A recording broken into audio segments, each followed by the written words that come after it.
Ibu-ibu yang sudah pulang, bapak-bapak yang sudah pulang haji, ada niat haji lagi nggak? Enggak.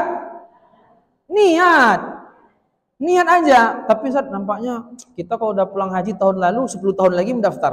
Tunggu pula 20 tahun. Umur saya udah 70 tahun. Niat aja. Niat. Karena Nabi mengatakan faman hamma bil hasanati falam ya'malha kataballahu inda hasanah kamilah. Faman hamma bil hasanati fa'amilaha kataballahu inda hasanah asyra hasanah ila 700 dhifin. Bapak Ibu, kata Nabi, siapa yang dia berniat untuk melakukan satu amal kebaikan, dia berniat untuk melakukan satu amal kebaikan, tidak jadi dilakukannya, Allah akan catat pahala sempurna baginya. Jadi yang belum haji, niat haji, meskipun nampak-nampaknya Ustaz tidak mungkin, tidak ada yang nggak mungkin. Nggak pun haji kita dapat kita pahala haji, niat aja dulu. Lalu kata Rasulullah, kalau dia niat haji, lalu sempat dilakukannya haji atau beramal soleh, sempat dilakukannya, Allah akan lipat gandakan 10 sampai 700 kali lipat. Jadi ibu-ibu yang sudah haji, bapak-bapak yang sudah haji, itu hajinya itu Allah lipat gandakan 10 sampai 700 kali lipat amal kebaikan hajinya. Yang nggak sempat haji tapi udah niat dan dia meninggal, dia dapat pahala haji sempurna. Makanya tetap pasang nih. Saya pernah mendapati bapak-bapak dia nggak pasang niat. Bapak nggak ada rencana umroh, nggak ada Ustaz, buang nggak ada, nggak usah lah niat-niat. Salah ini, pasang aja niat. Kadang banyak juga orang nggak punya duit, dia pergi umroh. Saya bapak ibu pergi umroh nggak pakai duit, langsung berangkat aja. Kita pembimbing rupanya. Istri aja yang bayar.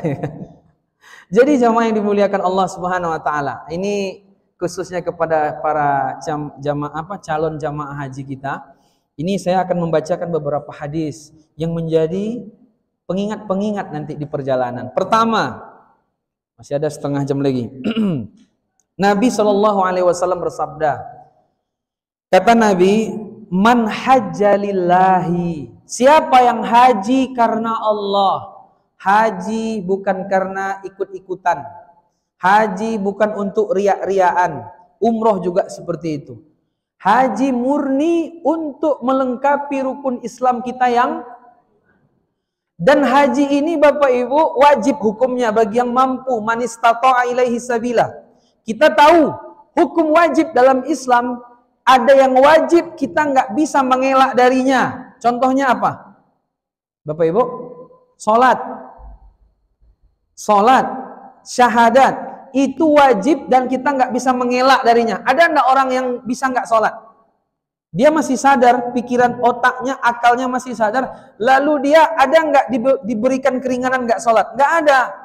Mau dia nggak sanggup berdiri, duduk. Nggak sanggup duduk, berbaring. Nggak sanggup berbaring, apa? Disolatkan. Terlalu cepat nih kayaknya langsung. Bukan, masih ada Bapak Ibu kesempatan.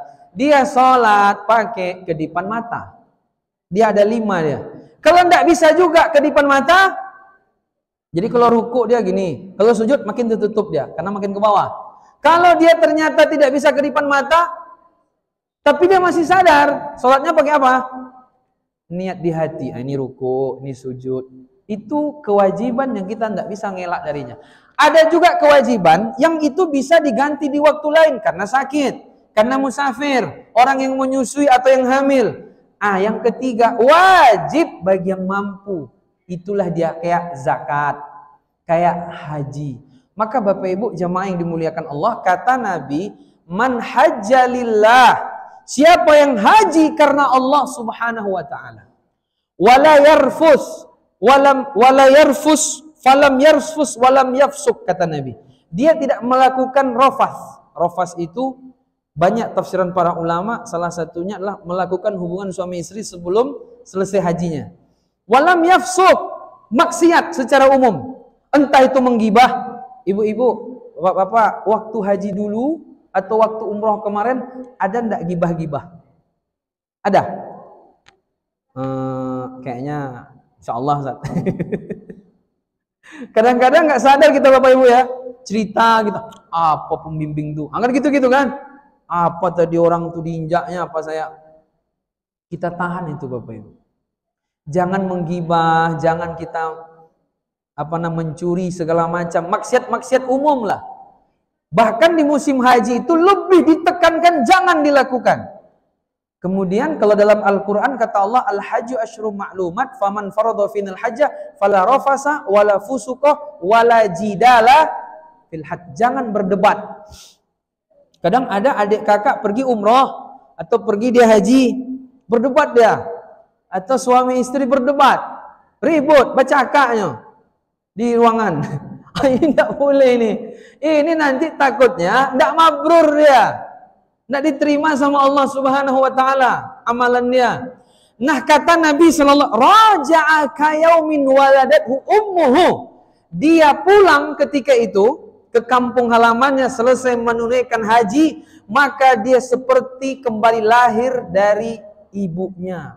Bersih dosanya semua. Jadi orang kalau dia pergi haji itu dosanya bersih semua, Bapak Ibu. Dosa. Kita tidak ingin berdosa, Bapak Ibu.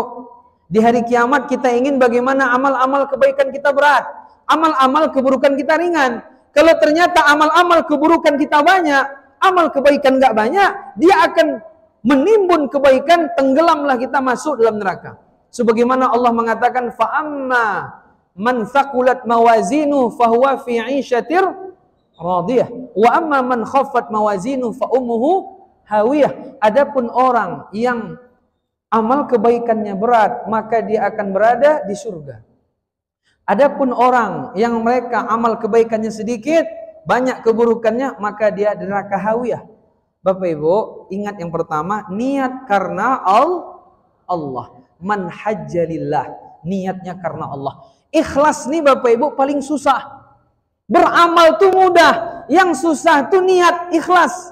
Makanya hadis yang oleh para ulama, Imam Nawawi menulis hadis seperti misalnya dalam kitab hadis Arba'in An-Nawawiyah, Imam Bukhari, itu yang pertama mereka masukkan hadisnya hadis innamal a'malu binniyat. Amal tergantung niat. Berapa banyak amalnya besar, kecil karena niat. Berapa banyak amalnya kecil, besar karena niat. Makanya niatnya karena Allah Subhanahu wa taala, bukan karena yang lain.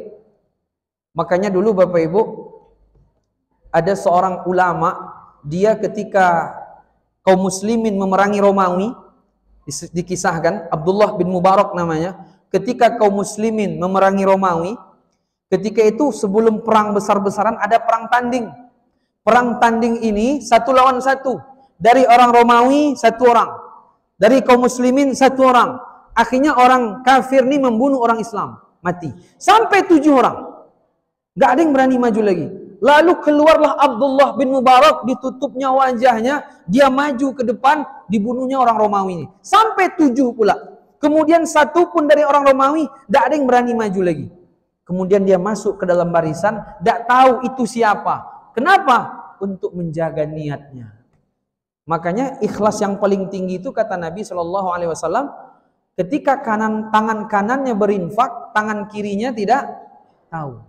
Nah, ini yang pertama, niatnya karena Allah. Kalau niat karena Allah, maka semua dosanya Allah akan ampuni seperti dia lahir kembali dari ibunya. Ini hadis yang pertama. Kemudian Bapak Ibu, hadis yang kedua, Nabi SAW juga menyampaikan. Apa kata Nabi? Al-umrah ilal umrah kafaratun lima bainahuma. Umrah 1 dengan umrah berikutnya. Oh, berarti umrah ini 2 kali rupanya Bapak Ibu. Umrah pertama kalau cukup, kalau tidak bisa lagi alhamdulillah insyaallah cukup. Tapi kalau Nabi merintahkan umrah ilal umrah.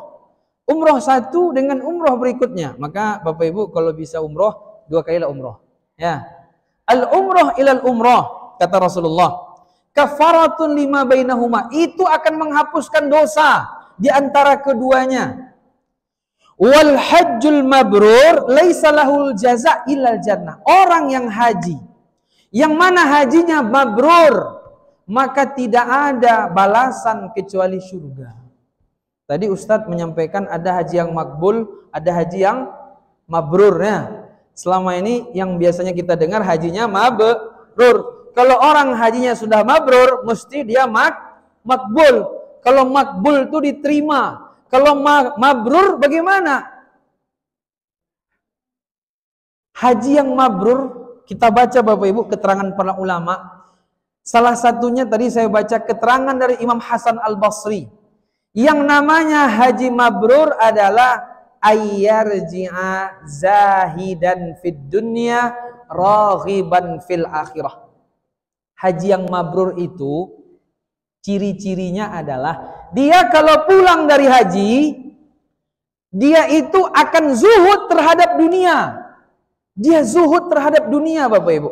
Zuhud itu apa? Dia kalau memiliki perkara dunia, dia punya toko banyak, mobil mewah, dia punya semuanya. Bagi dia itu qalil, karena zuhud itu zahada yazhadu, zahada. Artinya qalil, sedikit. Bapak Ibu punya dunia, apapun sertifikat tanah banyak, dia menganggap itu sedikit. Yang besar bagi dia akhirat. Dunia ini kecil. Bapak Ibu tahu enggak bagaimana Nabi mengumpamakan betapa kecilnya di dunia ini dibanding amalan. Bapak Ibu tahu salat fajar? Tahu? Salat fajar ini salat apa? Hah?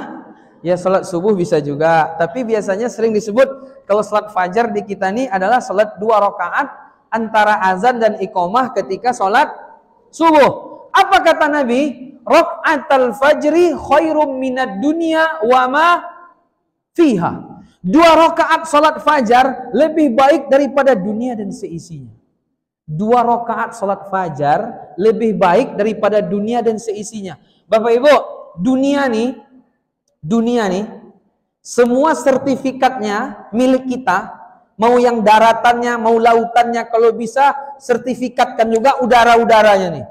Itu dikasih sama kita, ditimbang.